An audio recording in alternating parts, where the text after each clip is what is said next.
In the Iron Man series, Tony is dealing with a cosmic supervillain known as Korvac.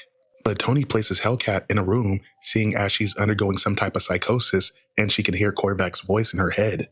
But Tony's trying to keep this whole thing under wraps, so he recruits help from some lesser-known heroes in the form of Gargoyle, the Scarlet Spider, Misty Knight, Frogman, and Halcyon. Tony debriefs the group on Korvac, letting them know that he died and he came back as an android, but he's been supercharged with about 48 petawatts of energy. For reference, he says the Earth only absorbs about 120 petawatts from the sun. Now, the group is not optimistic, as the good news seems to be that he's not as powerful as the sun.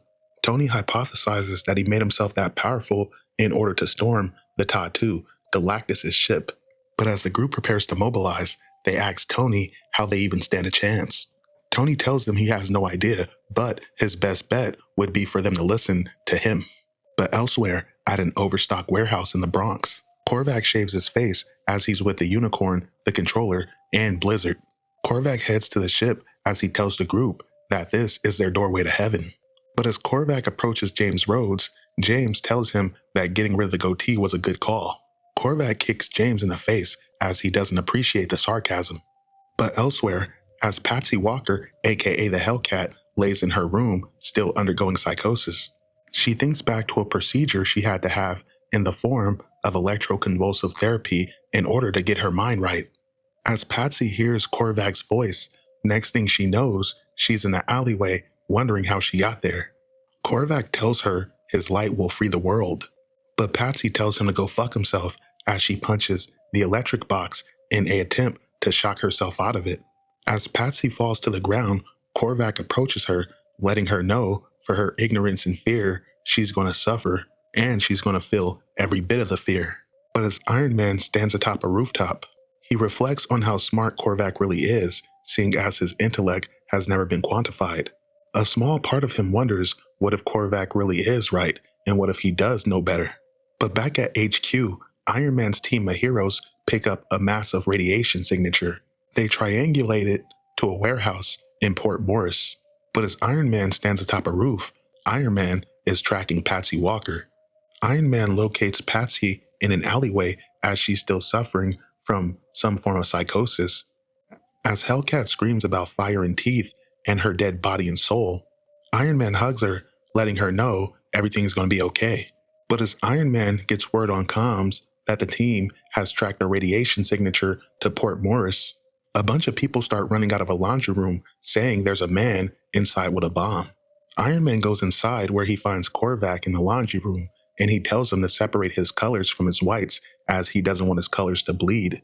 But as Iron Man goes back and forth with Korvac, Iron Man's team has made it to Port Morris where they find a Shi'ar jump craft. The team go inside to investigate, but the craft seems to be empty. But as Iron Man realizes what's going on, he gets on comms to tell the team to evacuate. But it's too late as the ship explodes with the team inside. As Iron Man is in a state of distress, Korvac tries to tell him that he's misguided, but Iron Man blasts Korvac through the fucking wall. Korvac gets up asking Iron Man was that everything he had, and unfortunately that was, as Iron Man's auxiliary power has failed and his emergency power has failed. Korvac beats the shit out of Iron Man and leaves him on the floor with critical system failures and a broken neck. But right outside, Patsy Walker, aka Hellcat, sits in the rain as she suffers from psychosis due to Korvac. As Iron Man lays on the floor with a broken body, Hellcat sits in the rain with a broken mind. Hellcat makes her way inside the laundry room where she finds Iron Man laying on the floor.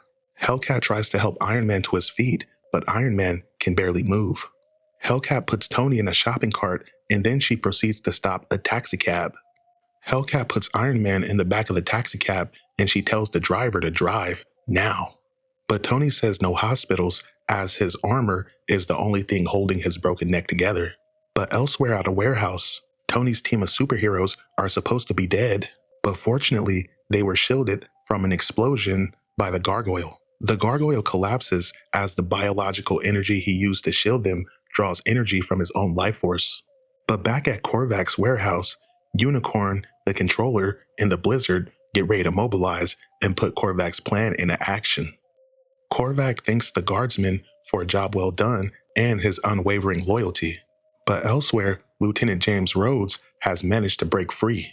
Korvac and the guardsmen attempt to blast Rhodes, but Rhodes barely escapes with his life. The guardsman goes into hot pursuit. While back at Tony's laboratory, he lays on the floor of an operating table as his team operates on him. His primary technician is Halcyon, a mutant that happens to be a mute, but he also seems to know his shit when it comes to technology. Misty pumps Tony full of a fuck ton of pain medicine, and Tony knows that could be a problem later. But for now, Tony's alive, and he's angry, and he's not apologizing for anything. Tony says to himself that Korvac thinks he's God, but he is Iron Man. Tony asks Scarlet Spider when Gargoyle will be ready to fight again. But Spider says he's a fucking gargoyle. What the fuck do you want me to do? Google it? Tony tells them in 2 hours they need to be in space. If he's not ready to fight in 2 hours, then they need to leave him behind. Meanwhile, as Hellcat walks through what appear to be endless darkness and fire, she hears the voice of Korvac saying he'll always forgive her. He just needs her to follow him. As Korvac tries to entice Hellcat with visions of paradise, Iron Man walks inside, asking Patsy how she feels. Hellcat tells him she feels like shit, and she can still feel Korvac inside her head. She asks Tony what if he's right, but Tony tells her he's not. She says it could be beautiful, but Tony tells her it wouldn't. Korvac can't create a perfect world. He tells Hellcat that, in fact, she might be able to create something much better than he can. But as Misty, Scarlet Spider, Frogman, and Halcyon talk over whether this is a suicide mission or not, they get some much-needed backup in the form of James Rhodes, who pops up wearing the Iron Patriot suit. Now Rhodes is trying to convince Tony to sit this one out, as Tony is already in bad shape. But Tony is like, fuck that. But as these two motherfuckers are arguing, Guardsman busts through the window. Guardsman tells Rhodes this is his last night on Earth, but the heroes look at Guardsman like, are you fucking kidding me? You are hilariously outnumbered, before Tony punches him in the face and knocks him through all the vehicles in his garage. Tony looks at Rhodes and tells him he's not going to stop him, so either he's with him or he's not. Rhodes finally agrees, and he tells Tony that maybe, at the very least, he can keep him from getting killed. To be continued.